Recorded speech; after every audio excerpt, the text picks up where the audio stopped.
E agora a gente volta a destacar a dosimetria que foi promulgada pelo presidente do Senado, Davi Alcolumbre. O PT, o Partido dos Trabalhadores, o PCdoB e o PV já decidiram que vão questionar na Justiça, no Supremo, o PL da dosimetria. Repórter Beatriz Souza, mais uma vez aqui com a gente. Fato pacífico para esses três partidos, pelo menos para esses três, Beatriz? Isso mesmo, Tiago. Nós acabamos de falar agora há pouco, sobre a possibilidade, mas agora já é confirmado que esses três partidos, PT, PCdoB e PV, vão entrar no Supremo Tribunal Federal com uma ação direta de inconstitucionalidade, pedindo, então, a suspensão dessa lei e os seus efeitos imediatos por medida cautelar. Isso porque eles consideram não só que o projeto de lei, o PL da dosimetria, mas também a ação, a ação de Davi Alcolumbre, que foi uma ação para poder tirar alguns trechos antes da votação, também foi considerada pelos partidos uma ação ilegal. Por isso, eles dizem nessa ação já apresentada para o Supremo Tribunal Federal que a proposta representa um retrocesso no enfrentamento aos crimes contra a democracia e aos crimes gravíssimos. Isso foi anunciado pelo próprio presidente nacional do Partido dos Trabalhadores, o PT, Edinho Silva, que disse também que essa ação de Davi Alcolumbre, ele cita que encontrou uma solução inusitada de separar o veto em partes. Então, agora foi confirmado que eles já entraram no Supremo Tribunal Federal com essa ação de inconstitucionalidade, pedindo justamente que esse PL da dosimetria seja, então, declarado inconstitucional e que acabe, então, os efeitos dessa lei que prevê a redução de penas para os condenados pelos atos do dia 8 de janeiro e que pode beneficiar, inclusive, o ex-presidente Jair Bolsonaro, que foi condenado a 27 anos e 3 meses de prisão por tentativa de golpe de Estado. Tiago. Até já, Beatriz. E sobre o ex-presidente Jair Bolsonaro, nesta sexta-feira, a defesa dele solicitou já ao Supremo Tribunal Federal a revisão criminal do processo em que foi condenado a 27 anos e 3 meses pela tentativa de golpe de Estado. O pedido não está relacionado à lei da dosimetria, que entrou em vigor nesta sexta-feira. No pedido, os advogados defendem a anulação do processo e consideram que o caso deveria ser julgado pelo plenário da Corte. Deixa eu consultar o Cristiano Vilela, já ouvindo a Dora Kramer também politicamente sobre esse assunto. Por que a defesa entra no Supremo, ingressa no Supremo hoje, ainda não levando em conta a dosimetria, Vilela?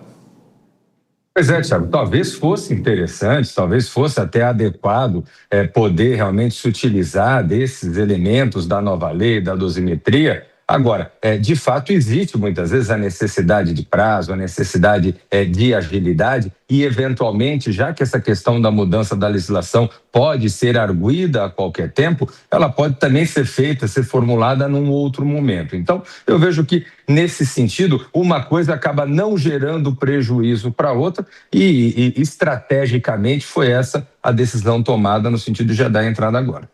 Dora, deixa eu só tirar mais uma dúvida com o Vilelas. Assim que os partidos ingressam no Supremo, qual é o procedimento da Corte? As turmas analisam, é o plenário? Como é que se dá isso?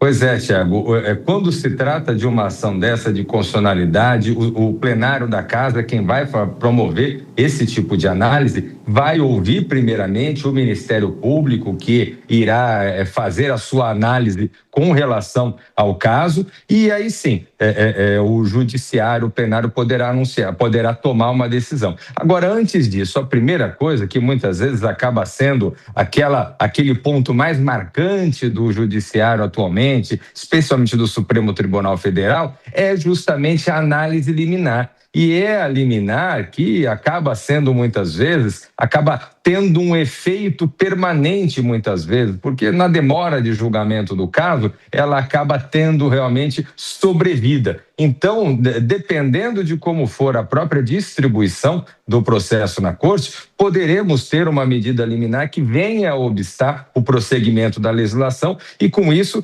teremos ali uma vitória de pio, porque onde o parlamento vai tomar uma decisão, mas efetivamente vai acabar não sendo colocada em prática. Dora, isso pode criar também uma insegurança jurídica que cria uma insegurança política também, né? Porque imagina quem tem a redução de pena, aí de repente o Supremo volta atrás. Olha, mas primeiro a gente precisa ver como é que vai ser o encaminhamento disso, porque a prerrogativa do Congresso é legislar. O Congresso legislou, o PL, o PT, o PSOL e o PCdoB estão fazendo uma argumentação que o governo sempre pode se safar, dizendo que isso é uma questão das bancadas no Congresso. Agora, isso também pode ser para marcar uma posição para não ficar parado, porque como perderam no parlamento, aí recorre à justiça para marcar uma posição. É preciso ver o que vai dizer o Supremo, se vai conseguir considerar inconstitucional o que foi aprovado ou não. De qualquer modo, até onde eu estou entendendo, que um efeito que eu acho que a gente já vai poder ter é isso, retardar a decisão sobre a redução mesmo, a redução de penas que estão sendo questionadas. E gente que poderia já se livrar, não é o caso do ex-presidente Jair Bolsonaro, porque ele tem muito tempo para ficar ainda na prisão, mesmo com a redução resultante dessa nova legislação, mas gente que já poderia, enfim, sair da cadeia vai ter que esperar mais um pouco. Esse me parece o efeito imediato.